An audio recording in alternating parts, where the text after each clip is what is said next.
I can't believe that for the past few months my beloved wife has been cheating on me behind my back with my boss. But that's not all. The first crack in my trust appeared on New Year's Eve at the corporate party. You won't believe how this all unfolded and what I did to her and my boss in return. New Year's Eve had always been a time for celebration, a moment to reflect on the year gone by and embrace the promise of what lay ahead. This year, the company's New Year's Gala was no exception. The ballroom glittered with golden streamers and soft candlelight, champagne glasses clinking against a backdrop of laughter and smooth jazz. I was feeling optimistic, maybe even a little giddy. After all, this was the first time Rebecca, my wife, and I had attended one of my work events together. She looked stunning in a deep blue dress that seemed to shimmer with every step, her laugh carrying above the noise like the soft tinkling of wind chimes. I couldn't help but feel a swell of pride as I introduced her to my colleagues. "This is Rebecca," I'd say, watching the way her charm lit up the room. Everything seemed perfect, almost too perfect. As the evening progressed, we mingled, exchanged pleasantries, and indulged in the buffet of hors d'oeuvres. My boss, Mr. Sinclair, was as boisterous as ever, his booming laugh and sharp wit cutting through the crowd. He was the kind of man people naturally gravitated toward, the life of every party. I remember watching as Rebecca laughed a little too freely at one of his jokes, her hand brushing lightly against his arm. It was nothing, I told myself, just polite conversation. But as the night wore on, a strange tension began to settle in the pit of my stomach. The countdown was approaching. Glasses were refilled, party favors distributed, and the energy in the room crescendoed into excitement. Yet, my eyes kept drifting back to Rebecca and Sinclair. They were standing too close, their conversation seeming too private. It wasn't jealousy, not at first. No, it was something subtler, an unease, like the whisper of a storm on the horizon. As the clock struck midnight, the room erupted in cheers. Couples embraced, kisses exchanged, confetti falling like golden rain. I turned to Rebecca, eager to claim my moment with her, but she wasn't by my side. My eyes scanned the room until they landed on her. There she was, off in the corner, her face illuminated by the glow of her phone. She looked up, caught my gaze, and smiled. It was a smile I'd known for years, yet something about it seemed different. I couldn't quite place it then, but it was the moment I felt the first crack in the foundation of our seemingly perfect night. After midnight, the party began to slow, though the energy in the room still buzzed with laughter and the occasional burst of confetti.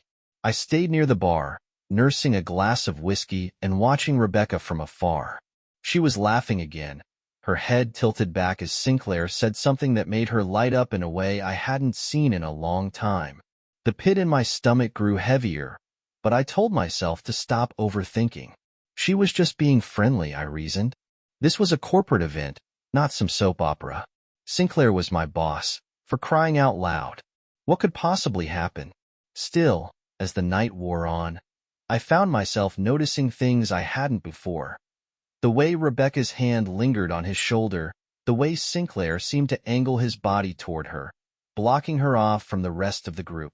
It wasn't anything overt, just subtle shifts in their demeanor, but once I noticed it, I couldn't unsee it. Around 1 a.m., people began trickling out, offering slurred goodbyes and promises to catch up in the new year. Rebecca wandered over to me, her cheeks flushed from champagne. "You ready to head out?" she asked, her voice sweet and unbothered. I hesitated, glancing over her shoulder where Sinclair was still holding court with a group of executives. His eyes met mine briefly, and I could have sworn there was something there. A flicker of amusement, maybe even a challenge. "Yeah," I said, swallowing the lump in my throat. "Let's go." As we stepped into the icy air of the parking lot, Rebecca looped her arm through mine. "That was fun, wasn't it?" she said, smiling up at me. "Your boss is hilarious." "Hilarious," I echoed, my voice flat. She didn't seem to notice, or maybe she pretended not to. "He has so many stories. Did you know he's been to 14 countries this year alone?" Imagine that kind of lifestyle. I tried to shake off the unease. Yeah, well, I guess that's the perk of running the show. She gave a small laugh, but it didn't feel genuine. It was a sound that floated away into the cold night, leaving a strange silence between us. When we got home, Rebecca went straight upstairs to change, and I found myself lingering in the living room, staring out the window at the empty street. My thoughts swirled as I tried to convince myself that everything was fine.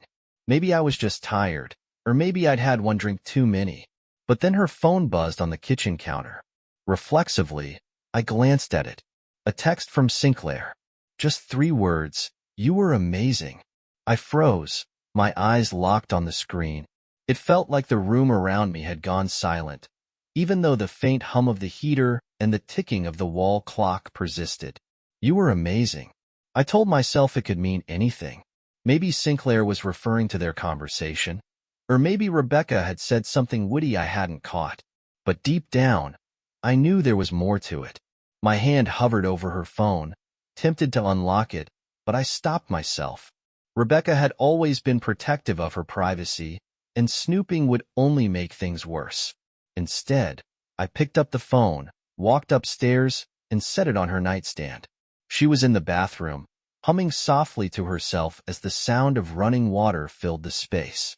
I stood there for a moment, staring at her phone as if it might reveal some hidden truth.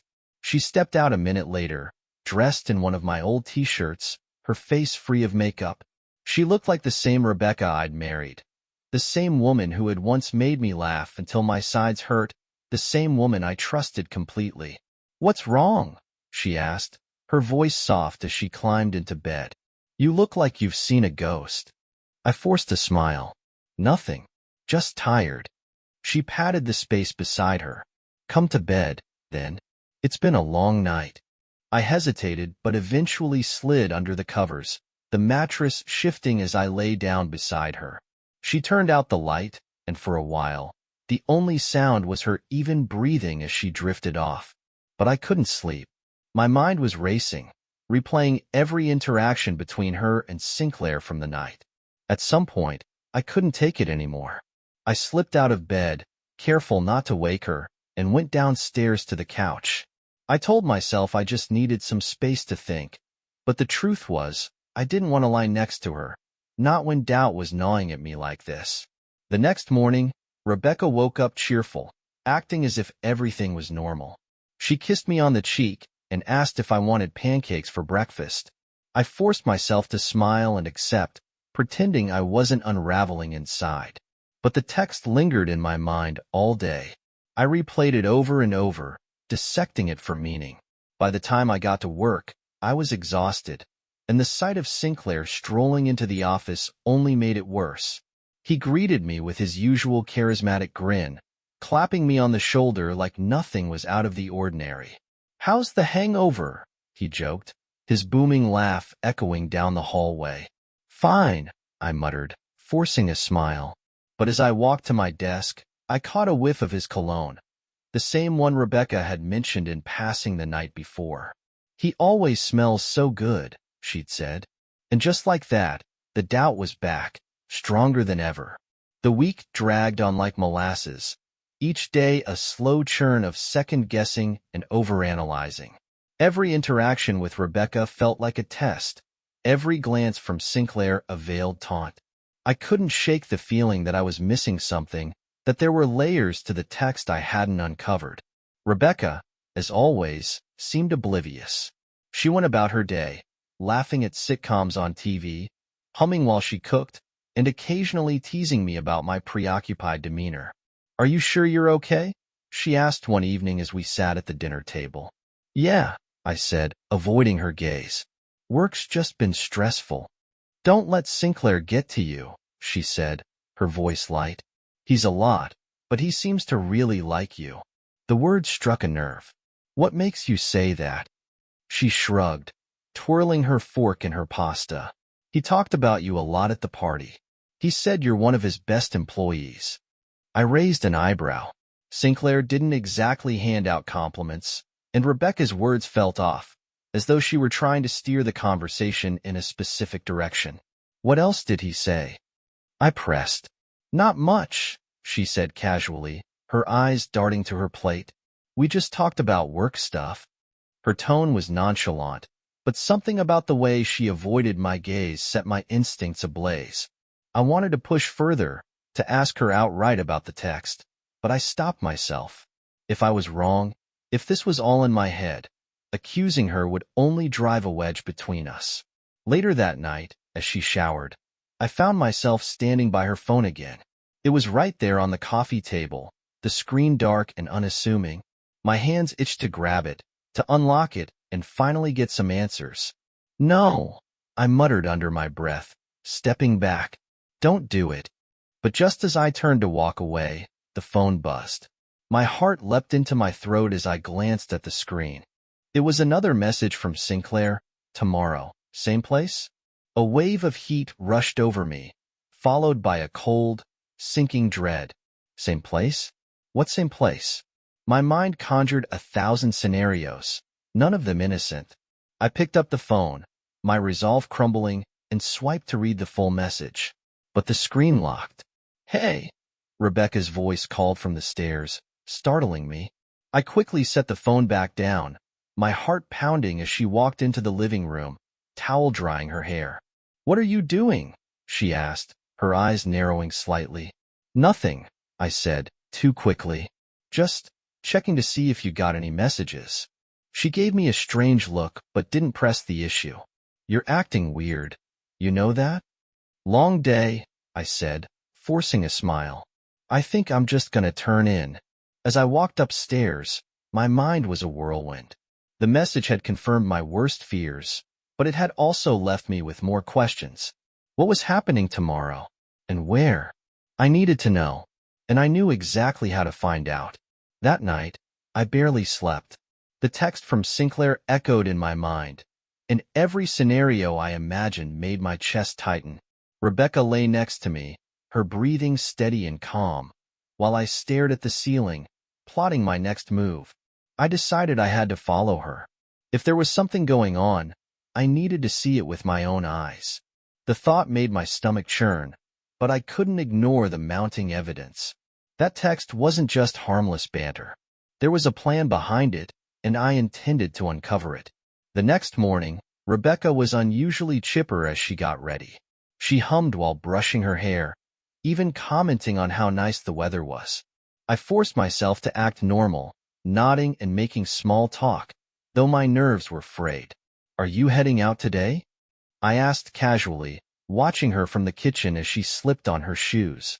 Yeah, just running some errands, she replied without looking up. I might grab lunch with one of the girls. Which one?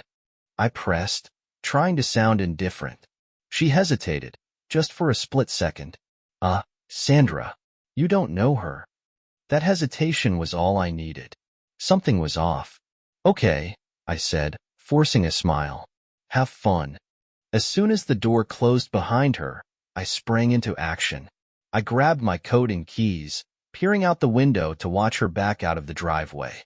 When her car disappeared around the corner, I followed, keeping a safe distance. My hands gripped the steering wheel tightly, my heart pounding as I tailed her. She drove across town, her car weaving through familiar streets until she reached a small cafe near the city center. I parked a block away, watching as she got out of the car, glanced around, and entered the cafe. I waited, my pulse thundering in my ears. 5 minutes passed. 10. Just as I was beginning to doubt myself, a sleek black car pulled into the parking lot. It was Sinclair. My chest tightened as I watched him step out, smoothing his tailored suit as he strode toward the cafe. He didn't look around, didn't hesitate. He knew exactly where he was going. I clenched my fists, debating whether to march in there and confront them, but something stopped me. I needed to know the full extent of whatever this was. I stayed in my car, my eyes glued to the cafe's entrance. About 20 minutes later, they emerged together. Sinclair held the door open for Rebecca, and they stood there for a moment, talking. She laughed at something he said, her hand lightly touching his arm. Then, to my horror, she leaned in and kissed him on the cheek. It wasn't overly passionate, but it was intimate, familiar. My stomach turned as I realized that whatever this was, it wasn't new. They walked toward her car, and she handed him something. A small envelope. Maybe. He slipped it into his jacket pocket, his expression unreadable, before giving her a quick nod and heading back to his own car. I sat frozen, watching as they drove off in opposite directions. My mind raced with questions. What was in the envelope? How long had this been going on? And most importantly, what was I supposed to do now? I sat in the car long after Rebecca and Sinclair had left, the weight of what I'd seen pressing down on me. My mind spun with scenarios, explanations, even excuses I tried to create on Rebecca's behalf. But no matter how I twisted it, one thing was clear. Something was happening between them, and it wasn't innocent. When I finally drove home, my hands were shaking on the steering wheel. I parked in the driveway and sat there for a moment, staring at the house.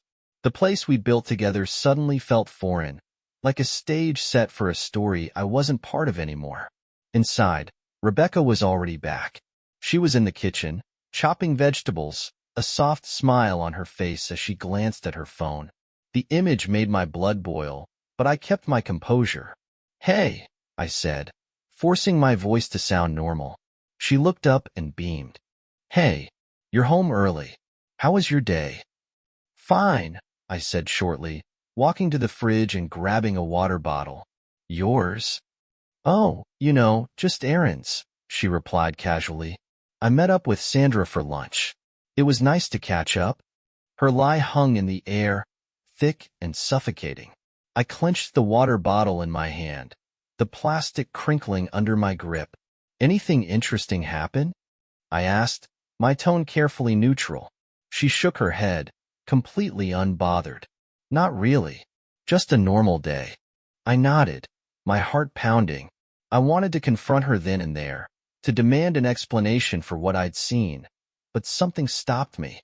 If I pushed too hard, she might just deny everything, and I'd have no leverage. Instead, I excused myself, retreating to the bedroom. Once I was alone, I grabbed my laptop and started digging. I couldn't sit idle anymore. If there were more pieces to this puzzle, I needed to find them. I started with her phone records. It wasn't hard to log into our shared account. Rebecca had never been particularly secretive about passwords.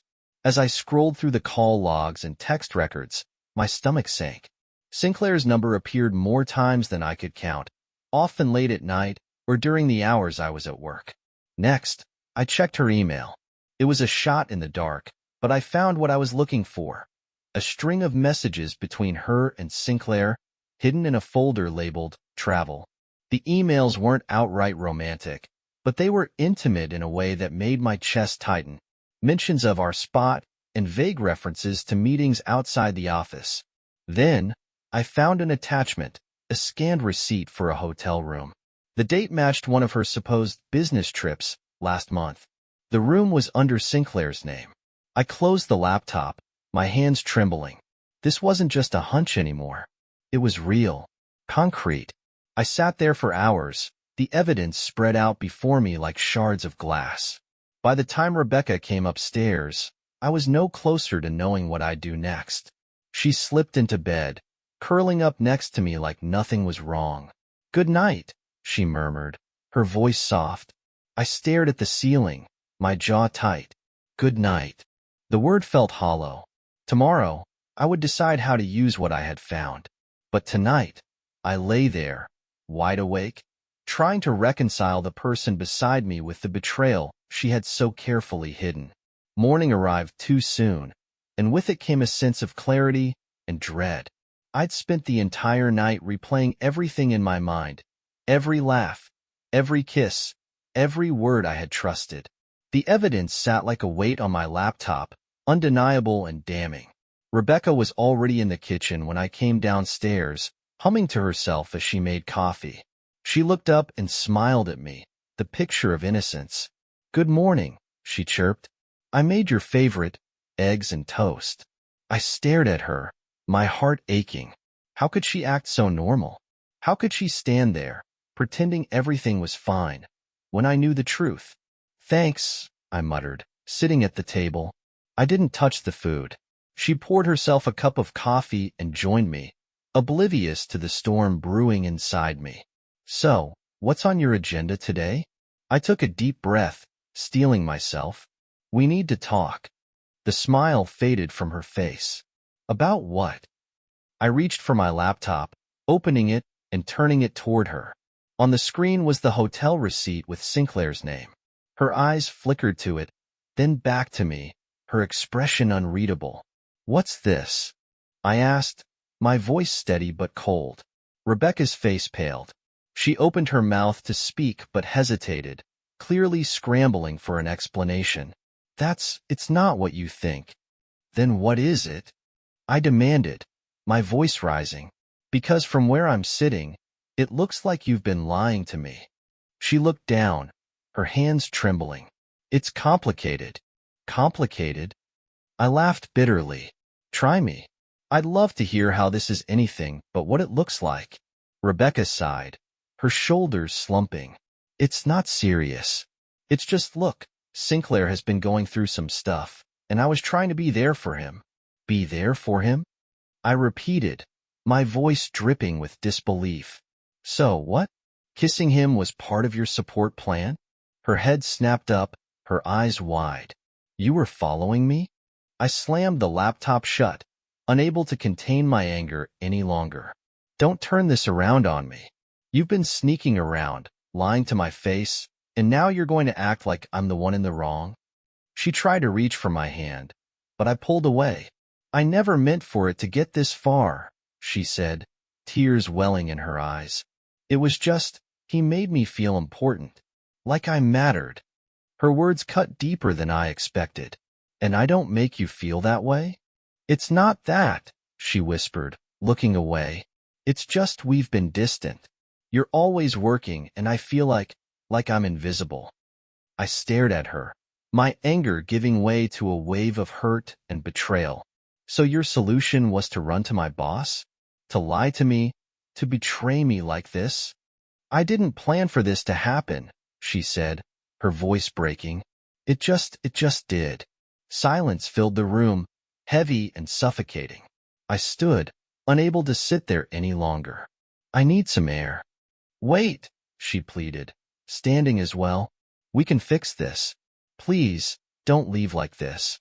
I turned to her, my voice cold. Fix what, Rebecca? How do you fix this? Her tears fell freely now, but I didn't stay to watch.